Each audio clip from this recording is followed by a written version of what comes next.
Hello everyone, ગેસની શોર્ટેજમાં કુકરમાં એકી સાથે 3 રેસીપી કેવી રીતે બનાવવી એ વિડીયો તમારી સાથે લઈને આવી છું. તો ચલો જરા પણ વાર કર્યા વગર વિડીયો શરૂ કરીએ. કુકરમાં તમારે દાળ નીચે બાફવા મૂકી દેવાની છે, એની ઉપર શાક સમારીને રાખી દેવાનું છે અને એની ઉપર ભાત રાખી દેવાનું છે બસ. અને પછી તમે એને 4 વિસલ વગાડી લેવાનું છે.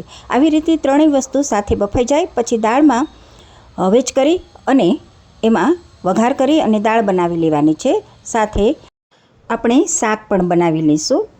અત્યારે મેં ટિંડોરાનું શાક બાફવા માટે મૂક્યું હતું. તમે કોઈ પણ શાક બાફી શકો છો, જેમ કે દૂધી છે, કારેલા છે, અને એનો પણ તમે આવી રીતે વઘાર કરી અને ઝટપટ બનાવી શકો છો. છે ને મસ્ત મજાની ટ્રીક. જરૂરથી મારી આ ટ્રીકને ફોલો કરજો અને સબસ્ક્રાઈબ કરવાનું તો જરા પણ ન ભૂલશો. મારે ત્રણેય રેસીપી સાથે બનીને રેડી થઈ ગઈ છે. મેં એને સર્વ કરી દીધી છે ને ફટાફટ બની જાય એવી અને ગેસની બચત ઓછી થાય એવી રેસીપી. જરૂરથી આ રેસીપી ફોલો કરજો. હવે હું મળીશ મસ્ત મજાના નવા વિડીયોની સાથે.